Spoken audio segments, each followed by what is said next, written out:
এ নীল ধ্রুব তারা, হে স্বপ্ন দিশাহারা, হে রাত জেগে লেখা কবিতা। এ নীল ধ্রুব তারা, হে স্বপ্ন দিশাহারা, হে রাত জেগে লেখা কবিতা। আজ এই শুভ দিনের হ্যালো বন্ধুরা, আমার নতুন একটা ভিডিওতে জানাই তোমাদের সকলকে অনেক অনেক স্বাগত। তো আজকে এখন বাজে কটা 8টা মতন, ঠিক আছে। আমি আজকের ব্লগটা এখান থেকে শুরু করছি। তো তোমাদের সাথে দুটো ঘটনা শেয়ার করার আছে। প্রথমটা হচ্ছে, তোমরা তো জানোই যে আমাদের বাড়িতে কিছুদিন আগে বৃষ্টিতে জল ঢুকে গেছিলো। এবার গোটা ঘরটা কাদাতে একদম ভর্তি ছিল। তো ওই কাদাগুলো পরিষ্কার করতে গিয়ে আমার মায়ের আঙ্গুলের যে নখের মধ্যে একটা চোঁচ টাইপের জিনিস ঢুকে যায়। তো ঢুকে যাওয়ার জন্য আমি কিছুটা বের করে দিয়েছিলাম, আর কিছুটা বেরিয়েছিল না। তো ওটা বের করানোর পরে আঙুলটা খুব খুব ব্যথা। এবার নখে ব্যথা মানে বুঝতেই পারছো, মা কোনো কাজ করতে পারছে না। তাই আমিও সকাল সকাল উঠেছি, মার একটু টুকিটাকি কাজ করে দেবো, যেমন বাসন মাজা, জল তুলে দেওয়া, ঘর চাটানো, মুনু খেয়ে স্কুলে যাবে তো ওর ভাতটা বসানো, এই কাজ, এই টুকিটাকি কাজগুলো আজকে আমি করবো। আর সেগুলো তোমাদের সাথে সবটা শেয়ার করব। আই হোপ তোমাদের ভিডিওটা আজকে ভালো লাগবে, তাই স্কিপ না করে পুরো ভিডিওটা দেখো। আর দ্বিতীয় কথা হচ্ছে কি, কাল সন্ধেবেলা হঠাৎ করেই আমার হাত থেকে আমার ফোনটা পড়ে গিয়ে ভেঙে যায়। তো যেই ফোনে আমি ভিডিও করছি সেই ফোনটাতেই তো ব্যাকের দিকটা একদম ভেঙে গেছে। তো ফোনটা আমার খুব কাছের, মানে খুব খুব স্মৃতি জড়িয়ে আছে ফোনটার সাথে। আমি ভাবতে পারিনি যে ভেঙে যাবে এইভাবে। এর আগের বারেও সামনের গ্লাসটা ভেঙে গেছিলো। তো আমি অনেকটা গুছিয়ে রেখেছিলাম। তো গত 2 মাস ধরে আমার ফোনের কভারটা ছিল না। তো আমি এতটাই অলস যে 2 পা বেরিয়ে গিয়ে দোকান থেকে আর সেইটুকু আনছিলাম না।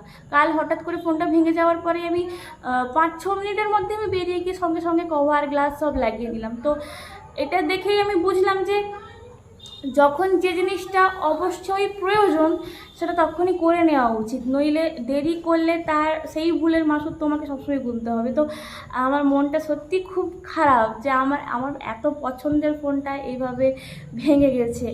তো যারা আমার ভিডিও দেখছো, আমি তাদের কাছে অনুরোধ করব যে কখনো কোনো কাজ ফেলে রাখবে না, নইলে পস্তাতে হবে। আর ওই পস্তানো জিনিসটা খুব দুঃখজনক। সমস্ত বাসনগুলোকে আমি রান্নাঘর থেকে নিয়ে এসে কলের গোড়ায় রেখেছি।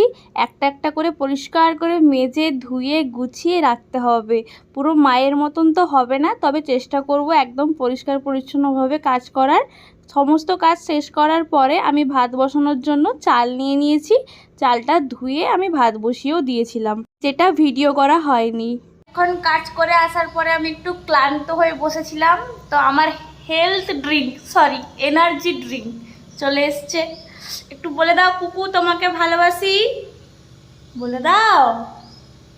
কি ও কাকে ভালোবাসি? সত্যি কথা বল, কাকে ভালোবাসি বল, ছোট পুপুকে বলে দে। বলো পুপু, বলো। বলবে না? বলো বলো পুপু। বলবে না, মহা হিটমা ছেলে, ফোন দেখলে কোনোদিন বলবে না।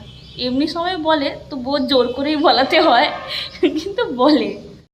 পুরো ঘর ঝাঁটানোর পরে এতখানি নোংরা বালি বেরিয়েছে, শুধু এই বৃষ্টির জন্য গোটা পায়ে পায়ে বালি আসছে আর এগুলোতে আটকে যাচ্ছে। আর আমার বাড়ির মতন এরকম হিস্টোরিক্যাল চটবস্তার পাপোস আশা করি বৃষ্টিকালে সবার বাড়িতেই থাকে।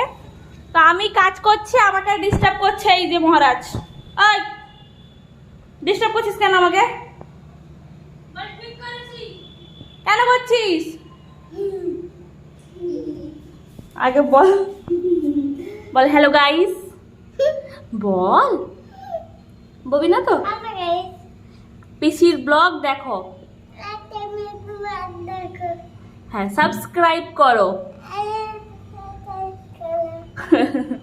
মোটামুটি ঝাড় দেওয়ার কাজ এক্ষুনি কমপ্লিট করলাম। আর একটু আগে আমি ভাত আলু সেদ্ধ বসিয়ে দিয়ে এসেছি, তাতেই আমার এই অবস্থা। কিছু বলবে? ঘরে নেই তো, বেরিয়ে গেছে কোথায়। আমাদের সামনের পুকুরটা পরিষ্কার হচ্ছে, ওই জন্য একজন বাবাকে খুঁজছিল। আর দেখি আর কি কাজ করা যায়। এতক্ষণে তো আমি পুরো ঘামে স্নান করে নিয়েছি, দেখি কতটা আমি করতে পারি কাজ। তারপরে কিছু খেয়ে দিয়ে তোমাদের সাথে আবার দেখা করছি। বাই। বলো। হ্যালো গাইস,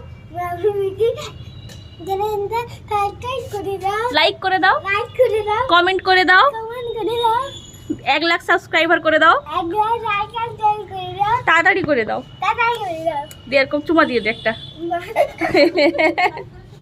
বাগানে লঙ্কা তুলতে এসেছিলাম, তো কয়েকটা জিনিস আমার চোখে পড়লো যেটা আমি তোমাদের সাথেও শেয়ার করব। তো এই দেখো, এইগুলোকে কি লঙ্কা বলে আমি জানি না, তবে আমাদের বাড়িতে এই লঙ্কাগুলো একদম ভর্তি হয়েছে, দেখেও যেন মন শান্তি পুরো জুড়িয়ে যাচ্ছে, তাই না? এই দেখো একটা পেকেছে, লাল লাল লাল মতন হয়েছে, আর পুরো গাছটাতে একদম ভর্তি। এই দেখো, কতটা বুঝতে পারছো কি আমি জানি না, কিন্তু একদম ভর্তি হয়ে গেছে। আর এটা তো ধানে লঙ্কা বলে, ছোট ছোট সাইজের হয়, কিন্তু বিভৎস ঝাল, বুঝেছো? আর এই বাগানের যে বেগুন গাছগুলো রয়েছে, আমার যারা ভিডিও আগের থেকে দেখছো তারা নিশ্চয়ই জানো যে আমাদের বাগানে বেগুন কত পরিমাণে হতো। এখনও অনেক ফুল এসছে, ছোট ছোট বেগুনও হয়েছে। শুধু হনুমান যদি রাখে তাহলে আমরা পাই, নইলে আমরা পাই না।